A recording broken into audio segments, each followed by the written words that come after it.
On the 23rd of November 1942, the SS Tilawa, a British India Steam Navigation Company vessel, embarked on what would be its final voyage. Carrying Indian nationals en route to Mombasa, Maputo and Durban, the ship was torpedoed by a Japanese submarine near the Seychelles. My name is Solanki and I am the founder of Tilawa1942.com. When I was 20 years old, my father actually broke a very shocking, dark family secret. And that was who my real great-grandfather was.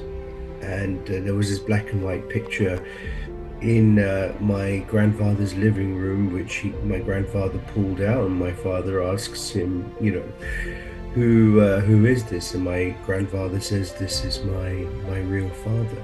Among those on board was Chunilal Nafsaria, who later penned his chilling memoir recounting the events leading up to and during the ship's demise. The pier was overcrowded, Nafsaria wrote. Families bid tearful goodbyes, unaware of the impending disaster. There was hardly any room to move on board. So the SS Tilawa 1942 takes us back to about 18 years of research. The first time I ever found out about the SS Tilawa was when my father told me. My father passed away about 10 years ago, so a few years before that he told me about his grandfather, in fact his father, his father. His name was Nichabai Chibabai Solanki, my grandfather that is, and he was about 28 years old. He was on the SS Tilawa, sailing on the 23rd of November 1942 with his cousin, who was about similar age, and they set sail. Now, I didn't know the story. My father never spoke about his father, my grandfather. But shortly before his death, a few years before, he mentioned it. He showed me the picture of his father, showed it to me. And then I realized, wow, this is a story never been told. We never knew this story. It was a big surprise. And so we started to research, and finally on internet, there wasn't much information. But thanks to the SS Tilawa Foundation in South Africa, there was some information. We saw some pictures of the ship, and that really got my appetite going to start researching. And then my father spoke to my son, Emil Solanki, who's the founder of Tilawa1942.com. We started to research, and over the last many years now, we've been researching, and now the internet is flooded with the information of the SS Tilawa, ill-fated Tilawa, which got destroyed back in November 23rd, 1942 by the Japanese Matsu Army, or the submarine.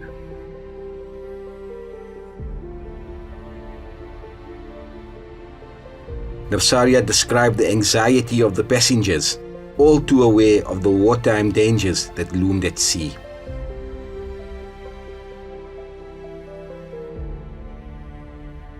And that revealing of the true great-grandfather put my father and I down a journey of discovery, of investigation. At that time, in 2007, on Google, if you searched SS Tilawa, nothing came up. There was absolutely nothing. And so for the past 18 years, I have been with my father on this journey to uncover the truth and to connect with families around the world. We wanted to create the first comprehensive, encyclopedia, as it were, on the SS Tilawa.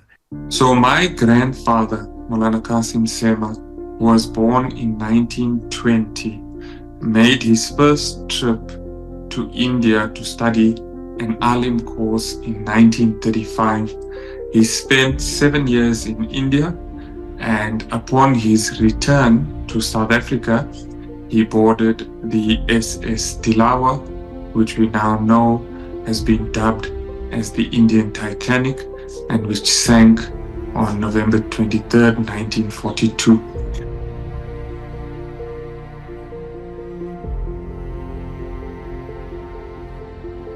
The SS Tilawa set sail under a blackout with no lights to avoid detection by enemy submarines.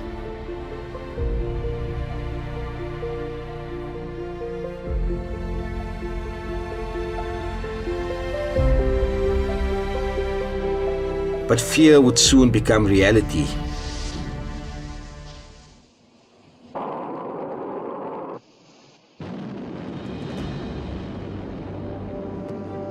One night I heard a loud bang, recalled Maulana Qasim Seema, another survivor. I knew it was a torpedo. He says, whilst I was asleep, I was awakened by a whistle of torpedoes even before it struck the ship. It was an eerie whistle sound that I was shaken by, so much so that I completely forgot about my two companions and ran for my own safety. Chaos ensued, and passengers rushed for lifeboats in a desperate bid for survival.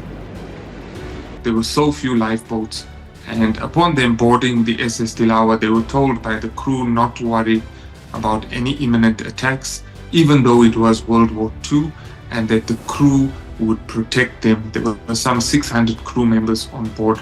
But the moment that torpedo hit the ship, the first torpedo, the first people to evacuate the ship were indeed the crew, and they left the passengers to fend for themselves. You can only imagine how harrowing that experience must have been. And due to the shortage of the lifeboats, which is now common cause and corroborated by many survivors, only few managed to get out alive.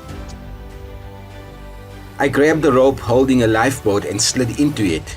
With tearful eyes, I watched the Tilawa's lights flicker, then vanish as another torpedo struck. Our father was on the ship and he survived. Our uncle, our younger uncle, did not survive. His name was Umar. His younger brother, when the ship was bombarded, his younger brother came up to him and said, "Look, here's a life jacket, you take it." And he says, "No, you use it, that's fine." He says, "No, me," he says, "I'm a champion swimmer. I can swim. You need it more than I do." So he forcefully gave the lifesaver jacket to him. And just as they were holding hands, I think the ship was hit.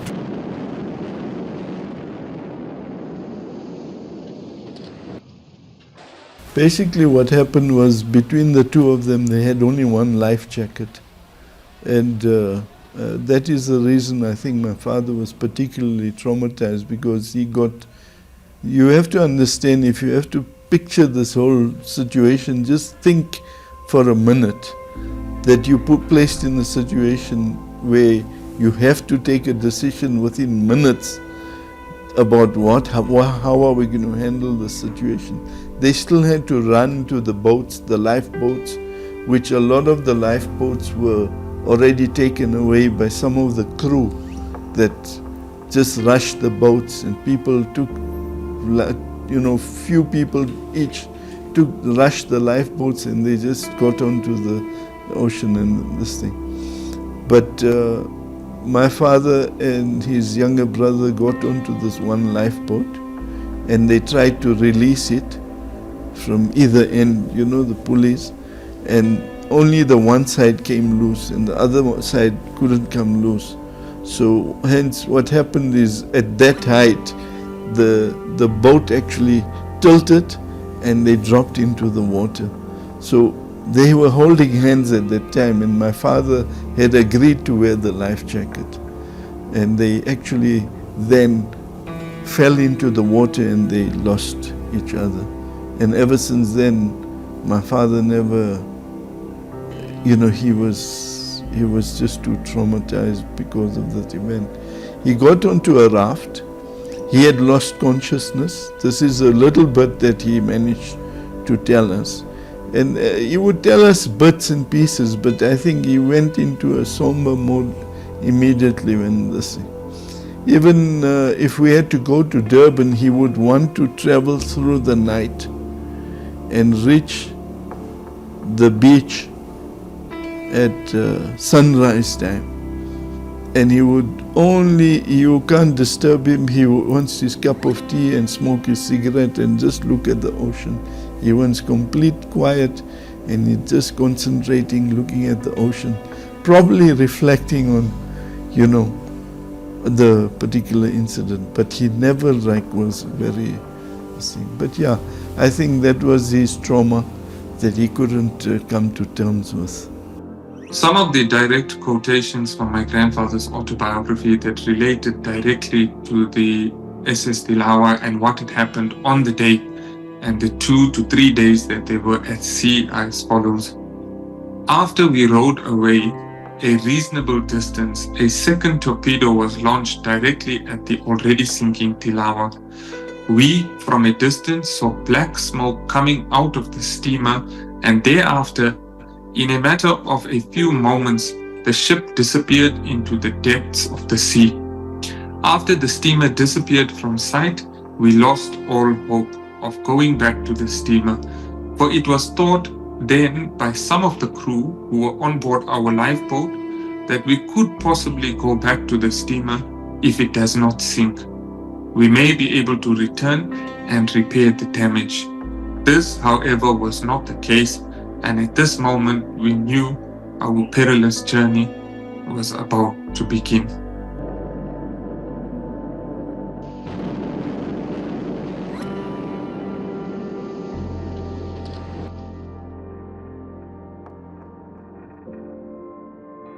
When the second torpedo hit the ship quickly sank, and those few lucky ones that managed to get out in between the first torpedo and the second one were the lucky ones that had survived. In my grandfather's autobiography, he says that he was certain that he would have died if he had gone on any longer on that lifeboat. The lifeboat faced waves as huge as mountains, as is recollected in his autobiography, and he was violently ill on the lifeboat. He couldn't eat and he was constantly vomiting, so he was absolutely certain that he was going to die. The second torpedo sealed the Tilawa's fate, sinking it into the dark, unforgiving waters of the Indian Ocean. For 2 days, survivors drifted in lifeboats, battling hunger, cold, and the unforgiving sea. Their rations, a barrel of water and a box of biscuits. Some wondered if they would ever see land again.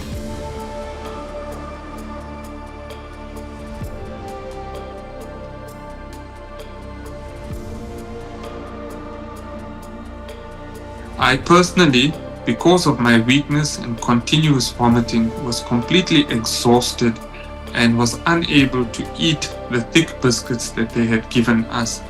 I was convinced within me that even if we were to reach land in 10 days' time, I will not be able to survive. We continued sailing in this manner till sunset without seeing any other steamer, nor were there any signs of land. At nightfall, which was our second night in this perilous sea, the waves were even more dangerous and devastating than the previous night. Most of us were convinced that we may not be able to survive this catastrophic ordeal and perish in the depths of the sea. But Alhamdulillah, with the mercy of the Almighty Allah, our small boat kept on sailing through the night till the dawn of the second day appeared, bringing us fresh hopes of survival with renewed hopes of being rescued.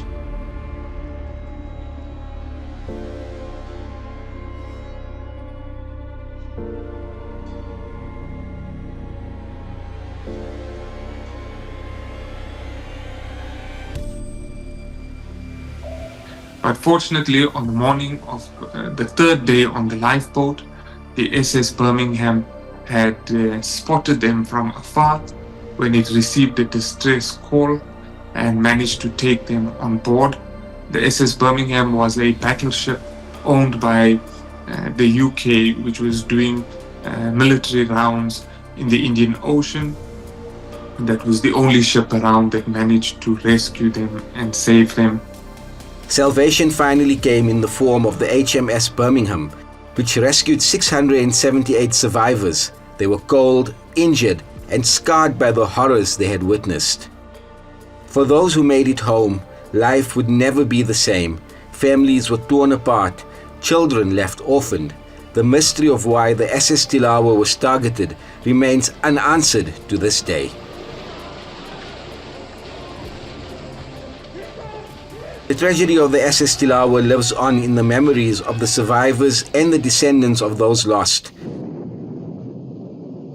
Now, it's a very interesting story because nobody knew about it. We call it the forgotten tragedy, sadly, the forgotten tragedy, because 280 people drowned, suffered, died, young and old.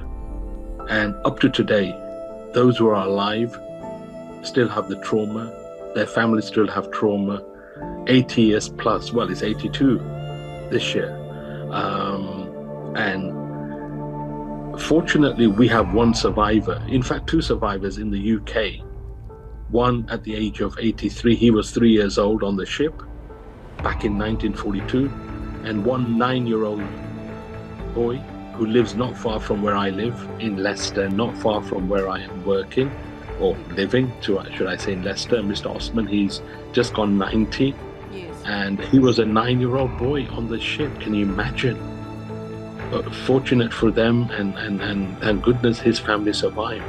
But 280 people drowned, died, suffered on the ship on November 23rd, 1942. And one person was my grandfather. His name was Nichabai Chibabai Solanki. So, along with my son, Emil Solanki, who lives in Toronto, Canada, we are expanding the research, we are expanding the knowledge of Tilawa. Sadly, it's forgotten. We organized a commemoration, the 80th anniversary of the ill-fated Tilawa back in 1942. We organized it a couple of years ago in Bombay.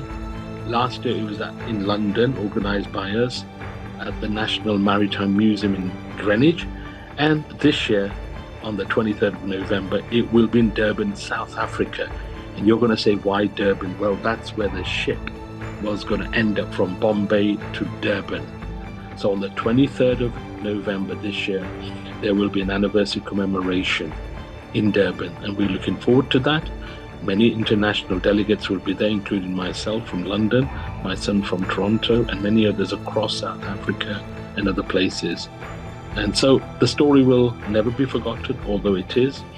And we look forward to meeting many people of the survived and of those who passed away, and the families, to express their emotions and feelings. And we really, really are looking forward to that later on this year. But as far as my family, it has been a real roller coaster of a ride. We find it quite daunting that this story has been forgotten. There's so many twists and turns. Why the ship left? Why did it carry over 1,000 passengers, including crew, during World War II? And if you can imagine, the ship left about 5 o'clock on a Friday from Bombay, knowing it was World War II. There was the enemy threat of the Japanese submarines in the Indian Ocean, yet it still went. So it's a big question mark, but we are endeavored to keep on researching and bringing a closure to this forgotten tragedy. You know, if you think about going back only a few years, nobody knew about the SS Tilawa. Thank goodness now we are, you could say, advertising. We are remembering the families. It became a taboo subject. Nobody wanted to talk about it. Those who survived were left in trauma, not just 1 or 2 days, but for all their lives. We have Mr. Arvind Baijani, who's just 83 in Southeast London. He was traumatized as a 3-year-old child, but they never spoke about it. My father never spoke about it because he lost his father at the tender age of 9 years old. So my father lost his father, and that's my grandfather, who was 28 years old roughly. So people never spoke about it. They were too scared, they were too traumatized, they never want to discuss it. But they wanted a closure. And I think this is now allowing people to open up and talk about their families and talk about that horrible, horrible event. And now worldwide we have a Tilawa family. We interact, we talk about these things, and we look forward to the commemoration. The commemoration gives some kind of closure to many families. We've spoken to other survivors in recent years who have sadly now passed away, but it has to be a story told. It's a historic Indian tragedy which was forgotten. Thinking about 280 people that were on the ship, not just Indians, but there was obviously English people and other people as well from other backgrounds who drowned and perished. But there were many with little siblings, little children who drowned and suffered. So that's why it's important to remember those on board SS Tilawa back in 1942. Dr. Abdul Sattar Musa is my elder brother. I am Harun Tar Muhammad. We go with different surnames because my father was known as Musa Tar Muhammad. My brother being born in India, he had my father's first name as his surname, and I have my father's surname as my surname. So that's how it is that we have different surnames. My father's two brother-in-laws, that means our mother's two sisters' husbands, also did not survive. They were with in that particular event. And so basically we lost 3 people from our family. The names being Joseph Hassim, being the younger auntie's husband, and the other one was Umar Ibrahim and Mokaria. And our father was Musa Tar Muhammad, and our late uncle Umar Tar Muhammad was our father's younger brother. We were not born at that time, you know. This incident happened in 1942, in November, on 29th of November. It was 23rd of November. And Alhamdulillah, we arrived after my dad came back, Alhamdulillah. It's said that my cousins, their fathers did not survive, you know. So both there were two children from Uncle Umar Mokaria and Joseph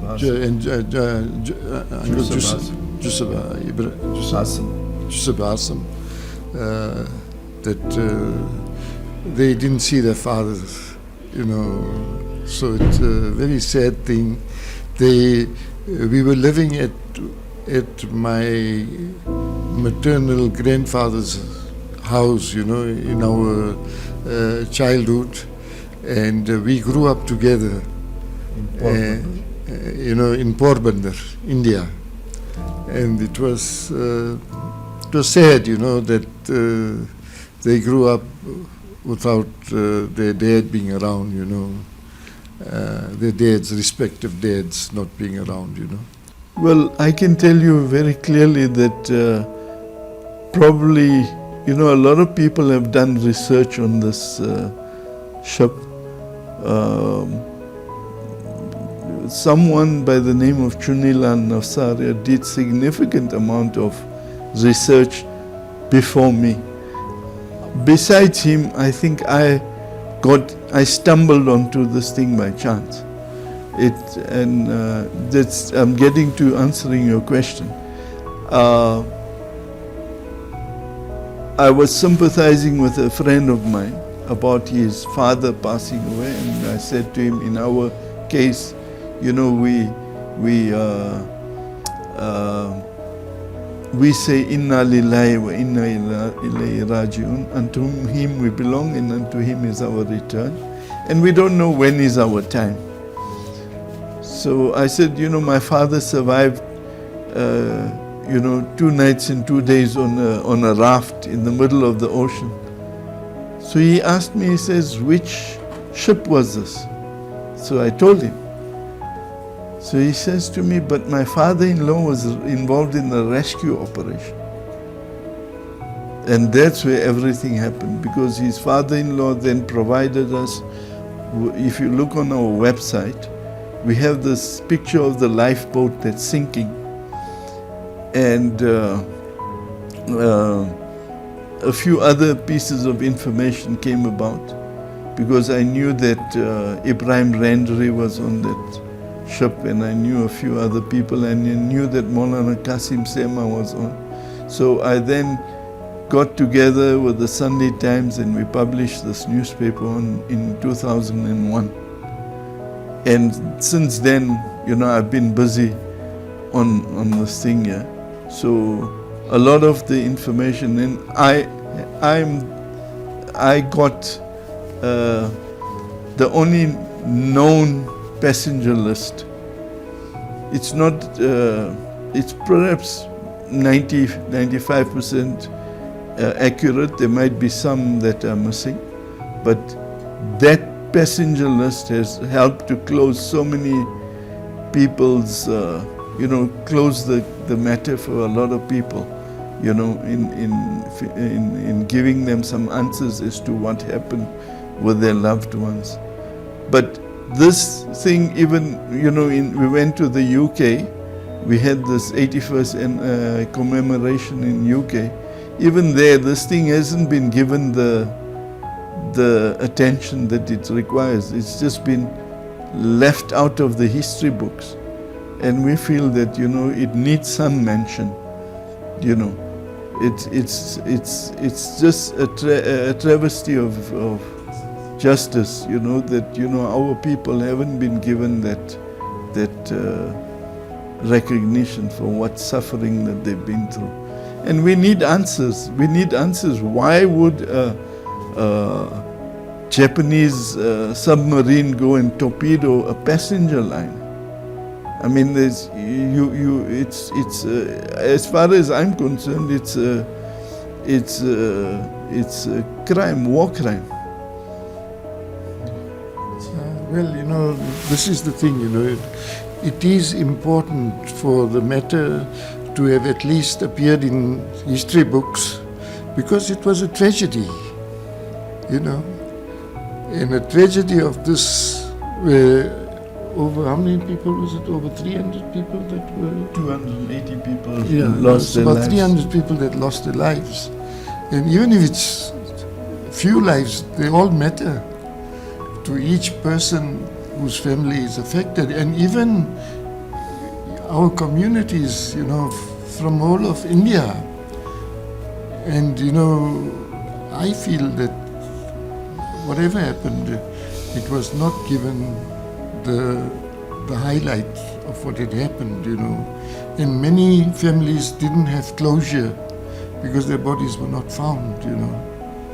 And there was no form of apologies that arrived, or nobody was prosecuted, you know, when we reached peace times, because I feel that the Japanese government should have at least, you know, come up with an apology, especially where civilians lost their lives. And I think we would say that, look, this tragedy happened, but at least acknowledgement should have been done. And, you know, the families, I don't say they should have received any compensation or whatever, you know, that whatever happened was a tragedy from Allah subhanahu wa ta'ala, And we don't carry this too much. Whatever happens is a tragedy. We accept it, that it is the will of Almighty Allah, that, those that lost their lives, inna lillahi wa inna ilayhi raji'un. But those that survived, they came back, alhamdulillah, they had more children, and we are here to speak about it. Just to add in a point there, is that yes, 280 people lost their lives, but the other 700 or 670 people that were affected as well by this tragedy, a lot of them lost everything. They lost a loved one or someone lost a parent. So many I know became orphans because of this. Like to mention Mr. Mervyn Marcial, he and his two siblings became orphans at a very critical stage in their life, young people. So I mean, the two maternal aunties of ours that became widows, the one was 17 and she didn't know that she was expecting. Her child was born posthumously, and the other one was 19 or so when she became a widow, and her child was 2 months old. So, I mean, if really we want to go into this, just one or two cases, those were 280 to those 1,000 people on the ship, 900 odd people, all had a story behind each one of them. So I think they deserve some mention. Yeah, thank you very much. And I tell you one more thing about my grandmother.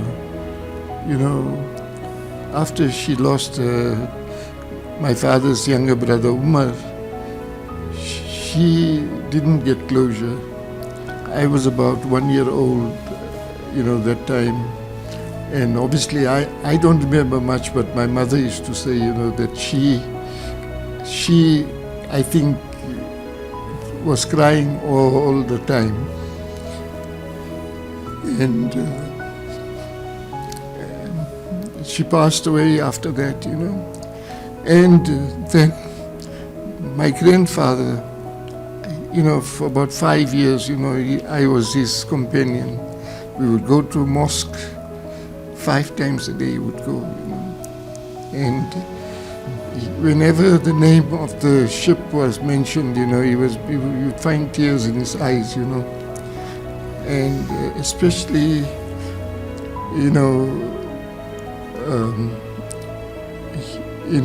there were times where he would just break down, and then I'd ask him, "Oh, Papa, cry, in my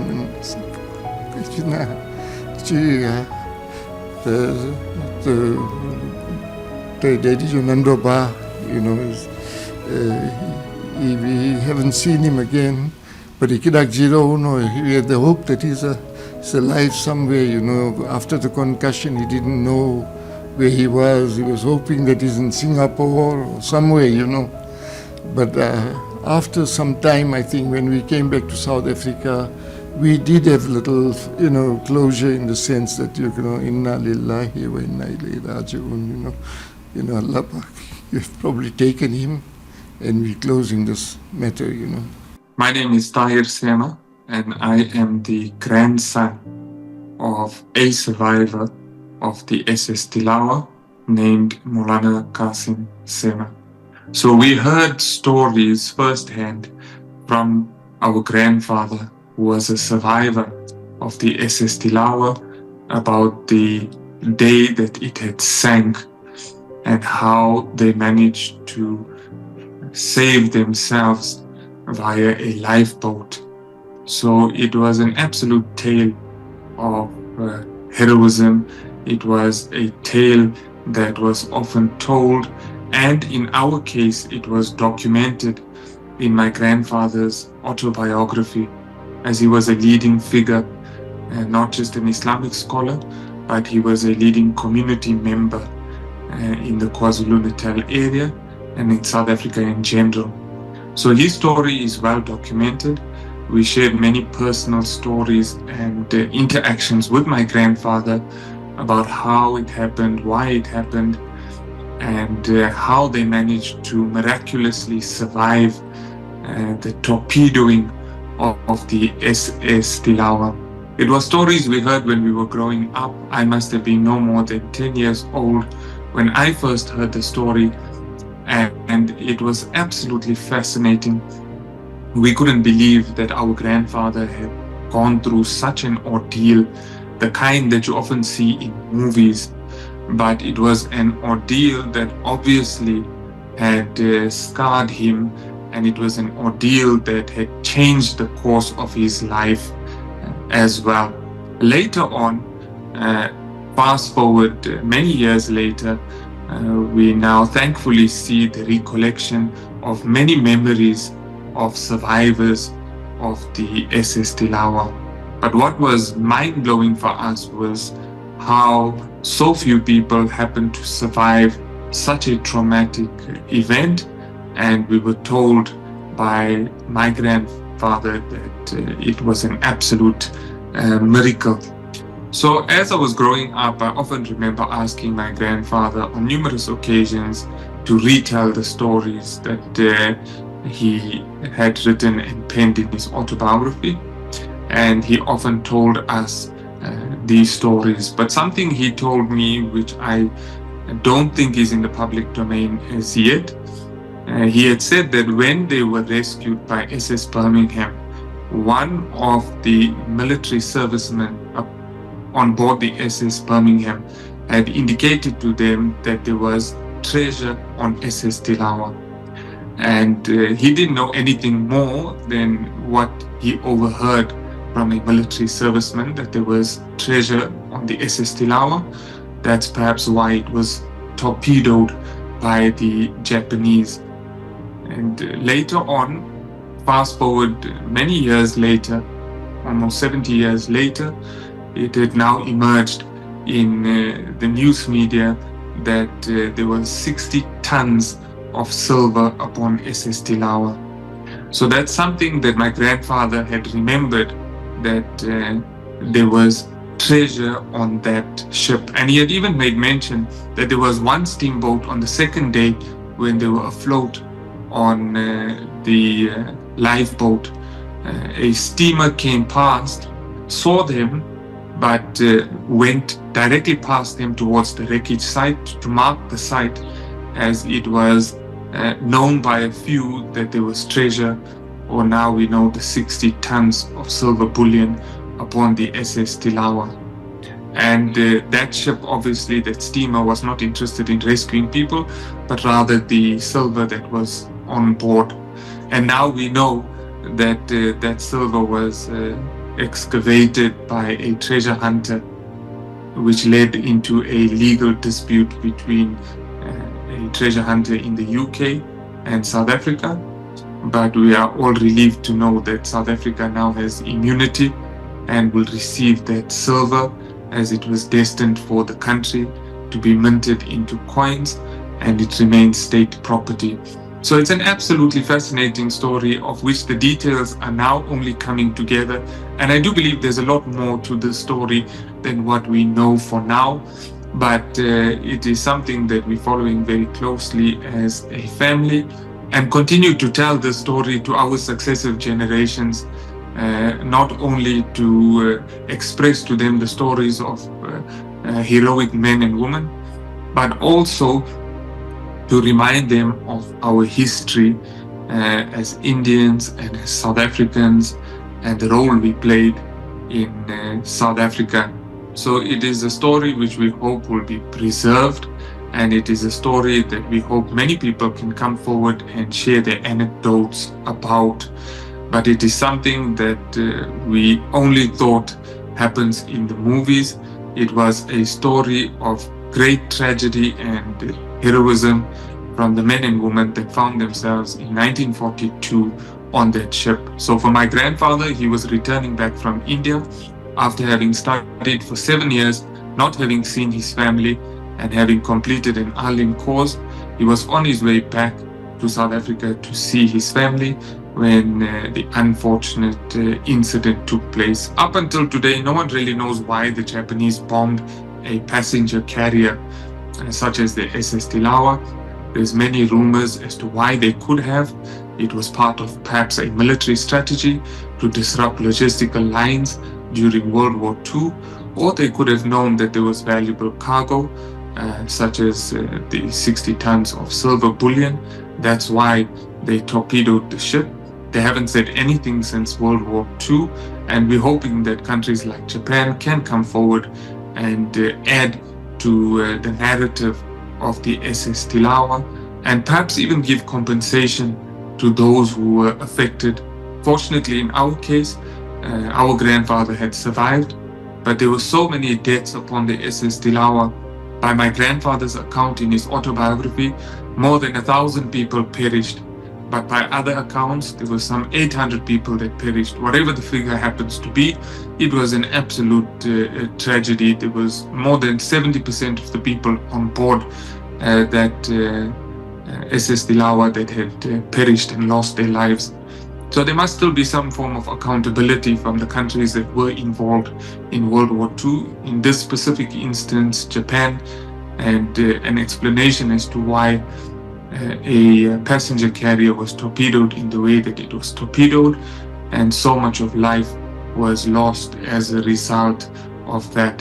And so that was the story that we had learned from my grandfather, and it is a story we hold dear to our hearts, and we'll continue to retell the story so that the memory lives on, and that there is closure for the many that have lost their lives and their families. So it is a story that we will continue to retell for many years to come. It's extremely important to commemorate this event, and we'd like to thank the organizers that are commemorating and remembering the survivors and those that lost their lives. It is an opportunity for closure, number one, but it is also an opportunity to share and collaborate and corroborate these stories into an archive. So history has recorded very little about this important story, and by commemorating this event that took place on the 23rd of November 1942, we're preserving it in history for future generations. It's also a story that the next generation would quickly forget, and the successive generations would forget had it not been for this important commemoration and this event that's being organized. So a huge thank you to the organizers that are putting it together. It has been commemorated in India before, it has been commemorated in the UK, and so there are many descendants now that are spread throughout the world, some of whom don't know the story, some of whom may not have been as fortunate as us to have heard the story of the SS Tilawa firsthand. So this is the opportunity to put together these important stories for all to read and learn about, and also an important opportunity to document as you are doing yourself, so that we may keep it as a repository, so that we can refer back to it not just for research, but it is encapsulating the history of an important story that has not been captured in the way that it should have been captured. Back in 1942, the Second World War, 3 years before the war ended and 5 years before the end of British rule, even at that most dangerous period in human history, in the middle of the Indian Ocean, there was trade, and there was the movement of cargo, and at that, often precious cargo. And so on this occasion, the Union of South Africa had purchased silver from the Bombay Mint, the government of India. And on this occasion, on Tilawa, there were 6,000 tons of cargo. But out of those 6,000 tons of cargo was 80 tons of silver bullion. It's 2,391 silver bars. And I think each one was weighing around 1,100 ounces, something like that.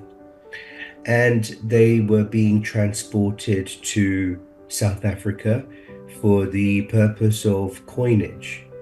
About 80% for South African coinage and about 20% for Egyptian coinage. And so, of course, in the Indian Ocean, you would have the German U-boats in the north part of the sea, and you would have the Japanese submarines in the southern part of the Indian Ocean.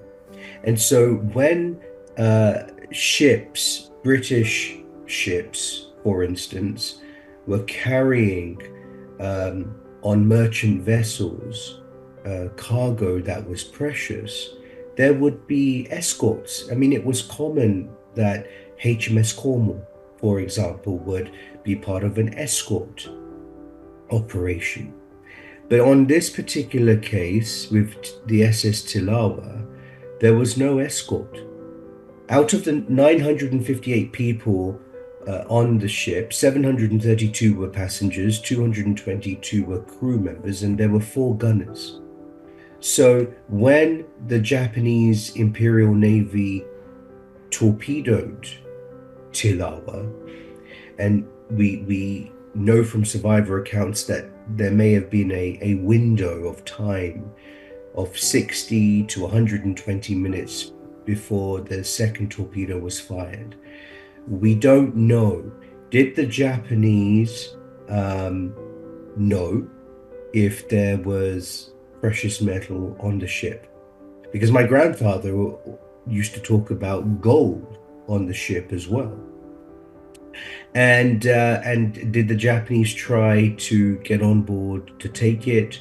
Did they see it as a military threat, the Tilawa? Did they see the Tilawa contributing to the war effort? Quite possibly, because again, it was a British ship. There were some British personnel on there. And from 1942, once the ship was at the bottom of the Indian Ocean of over 4,000 meters deep, that's it. All of the bars were sitting down there. Now, between 2012, and this would be about 930 miles northeast of the Seychelles. Now, 2012 to 2014, around that time, there's a company in England called Argentum Exploration Limited. And they are owned by, I understand, several people, but one is a well-known hedge fund investor called Sir Paul Marshall. And the media has got most of this completely wrong. It's quite hilarious when you see the media going through their journey of uncovering the truth, and they come to a certain conclusion, and somehow that now becomes fact. So there's this one gentleman who is a well-known racing driver in his 70s now, Ross Hyatt, who is simply an administrative director of Argentum Exploration Limited. And Argentum were financing the operation of discovering the SS Tilawa. They were going to back this operation, and they were going to hire a company called Deep Ocean Search. Now, in the salvage world, there are companies like, for example, in America, Odyssey Maritime Exploration, I think, or I think Marine Exploration is the company. Anyway, you've got all these various companies that specialize in salvage work. And often what would happen is you would go to the owner of the item that you would like to get, and you would say, we'd like to get this for you, but if we get it for you, can we come to a financial arrangement? And so, you know, that seems to be common practice. But in the case of Argentum, they did not, it is our understanding, liaise with the government of South Africa or the government of the United Kingdom, because at that time it was understood that perhaps because the Union of South Africa was still connected to the British Empire, that perhaps this would just fall under the United Kingdom, British ship, perhaps British waters, and an imperial product. So, why do we need to get permission from anyone, really? And the United Kingdom is pretty friendly to salvors. So in 2017, after the surveying is done of the wreck by deep ocean search, and they were able to see that the wreck was intact. The entire ship was pretty much in one long piece. And they used these subsea vessels. They hired Squire Seabed, which that company is no longer in business, but they used that vessel to go out into the middle of the Indian Ocean. It's a very expensive operation, by the way. You could spend 10, 15, 20 million US dollars trying to do a salvage operation. It cost about 100,000 US dollars every single day to conduct such an operation. You've got all that machinery, you've got personnel, you've got fuel, licenses, etc. They've made documentaries on this stuff. And so they once they found Tilawa, then they had to go down and they had to try and see if the silver was still there. And they went into the mail room and there was no silver. They went into the second room, there was no silver, and time is of the essence. So they had to cut through the deck into these deep opium rooms, and it was at that point that they saw a pile of the silver. Now, if you salvage anything over 90%, it's a home run. There is no such thing as a 100% salvage success rate. They were able to get 2,364 silver bars, which amounts to 60 tons of silver. So it's a lot of silver, and it was valued at 42 million US dollars. Now, there are 27 unaccounted for bars, and it is not our place to say if they were also salvaged but not declared, or if they simply couldn't find them. But then Argentum, through deep ocean search, had all of the bars delivered to the United Kingdom, and at Southampton, at the receiver of wreck, they were declared. Now, when you go and you conduct a salvage operation, you get the goods, you've got to figure out which country is the most favorable to salvors. And when I declare the goods, the cargo at the receiver of wreck, what is the claim that I'm making? Is it in personam or is it in rem? When it's in personam, it means that I have an agreement with the owner of the item. And when it's in rem, it's I don't have an agreement with the owner of the item and I want to be paid for my services. The receiver of wreck then has a duty in the United Kingdom to go and find the owner. They, believe the owner may be the South African government. So that then triggered, an unprecedented maritime lawsuit. And anybody practicing maritime law around the world was watching this case over a period of 4 years with very great interest, because other companies apparently had approached the Republic of South Africa with the Tilawa operation, and now you've got Argentum, this British company that has already conducted the operation. So it's our understanding that the Republic of South Africa was not interested in the pursuit of the Tilawa silver, and the Republic of South Africa were not going to use its own treasury money to invest in a lawsuit that they didn't think would be successful. So it's under our understanding that another company funded the lawsuit. So the case was taken up at the UK High Court, and the claim that the Republic of South Africa was making is the issue of state immunity. State immunity. Does a government have to pay a salvage fee for their property that was in use or intended for use for a sovereign purpose?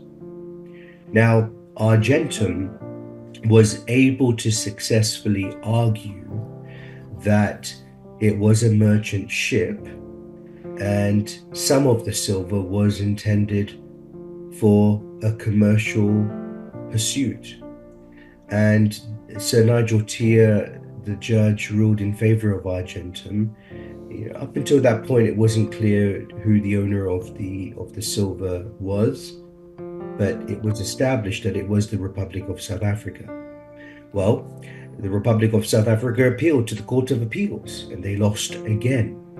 The Republic of South Africa appealed to the UK Supreme Court. You can watch all of this online, by the way. They won. They won. The UK Supreme Court came to the conclusion, after discussing the various articles and conventions, that for all intents and purpose, it doesn't matter the means of transportation that you're using to have your item delivered. Whether it's in use or not, if it is intended for sovereign usage, then that right, that claim has to be respected and protected. And that is exactly what happened. So just think for a moment that when that ruling was made, after all of those millions of dollars that were spent that Argentum lost, South Africa wouldn't have to pay a penny. But 2 weeks before the ruling came out on the 8th of May 2024. And towards the end of April of 2024, both Argentum Exploration and the Republic of South Africa came to a settlement. Because the fact is, neither party, thought that they could perhaps win. It was a tough case. So then it is our understanding that Argentum released the 2,364 bars. All of the silver was to be smelted, except for either one or two original bars that would be given to the Republic of South Africa.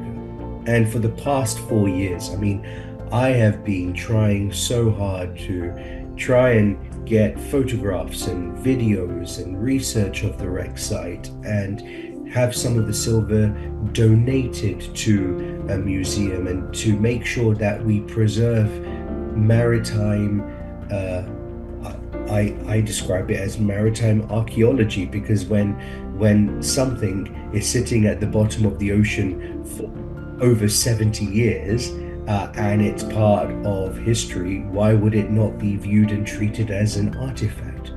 Now, once the silver was with the smelter, it's my understanding that the smelter was a little bit naughty. The smelter had 800,000 ounces, which the total silver bullion was 2.1 million ounces. So out of that 2.1 million ounces, 800,000 ounces were smelted for a commercial commemorative coin bar round collection series.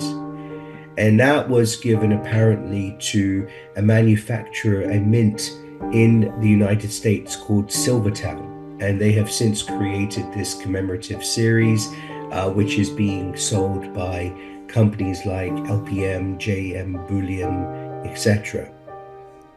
The smelter also released around 75 original bars.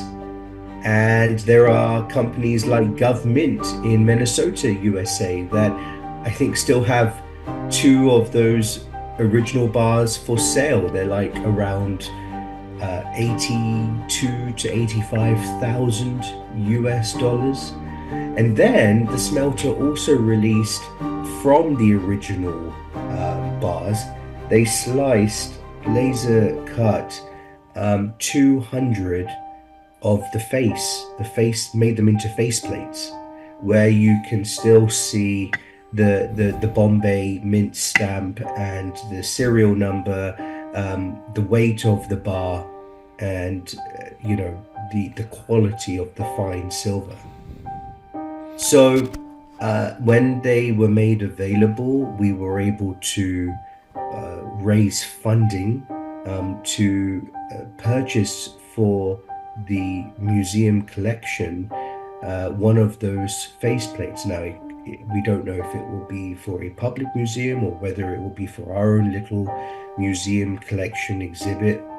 But the point is that, I believe that I was the first person who was connected to the Tilawa tragedy to physically touch something from the wreck. It just so happens that it's silver, but for me, it's an item from the ship. And who of us are going to invest millions of dollars to go out there to visit the wreck site and then have millions of dollars to actually go down 4,000 meters deep to then try and find something to then pick it up and then take it back?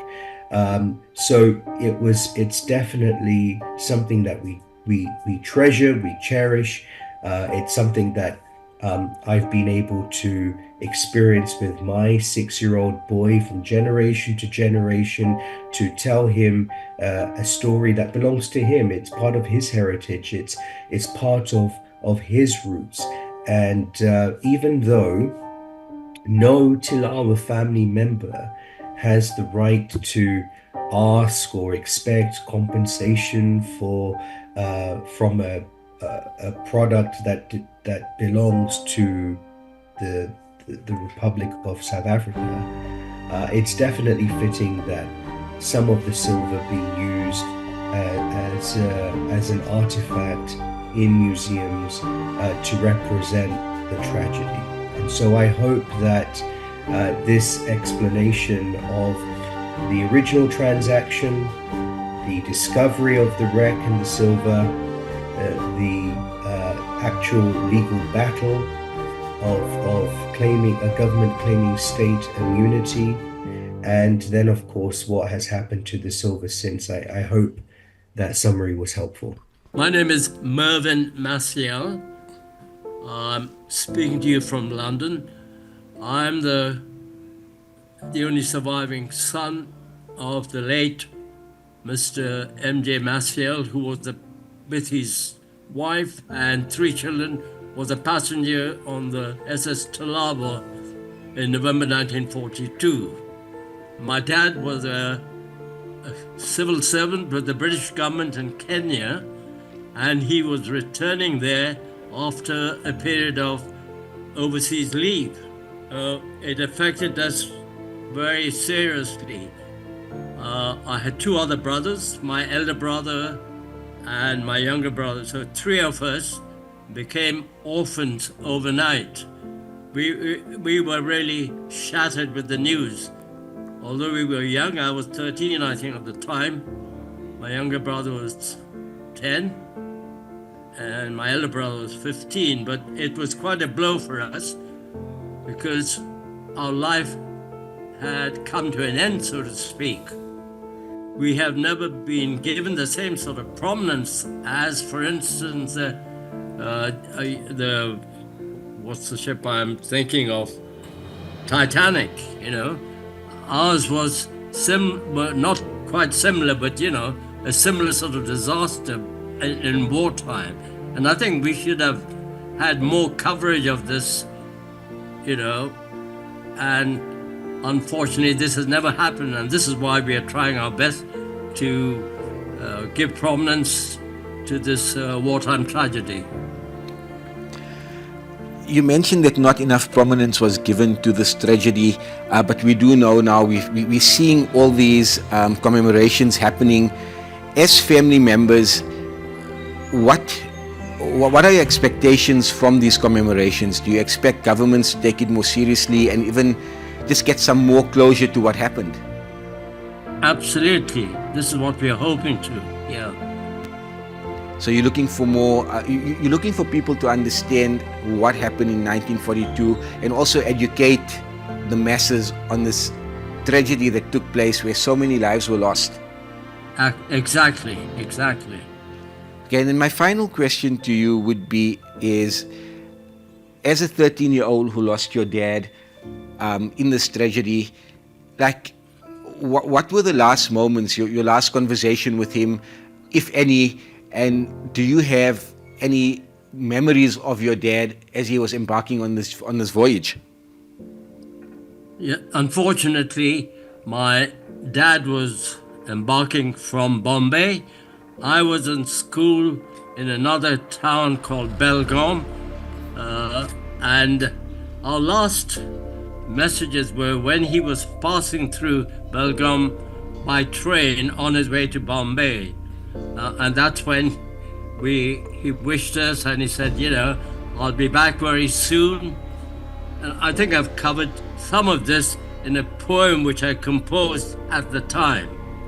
After the tragedy, I composed a poem where I mentioned this briefly, that, you know, my dad said, I'll goodbye and I'll see you all very soon.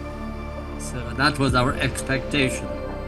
Their stories serve as a haunting reminder of the cost of war and the lives irrevocably changed by its horrors.